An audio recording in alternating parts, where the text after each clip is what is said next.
আলোচনা করতেন গল্প। সেই ক্যাফেগুলোতে যেমন স্যার প্রেতে ক্যাফে স্যার, ক্যাফে কুপল, বিখ্যাত বিখ্যাত সব ক্যাফে। তো সেখানে আমি তখন থাকি ওদের ছাত্র পাড়াতে, কিন্তু আমি যেতাম কেন, বেশি দাম দিয়ে খেতে হতো।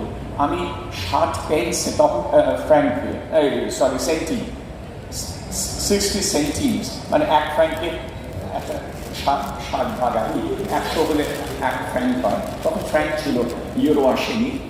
তো আমি 60 ফ্র্যাঙ্কে খেতে পারি আমাদের পাড়াতে, খুব সস্তা হবে। কিন্তু আমি ওখানে 3 ফ্র্যাঙ্ক দিয়ে ওই কফি খেতাম আর বসে থাকতাম যে এই ক্যাফে কুপলের কোথায় কামু বসতেন, বা এই ক্যাফে স্যার কোথায় বসতেন।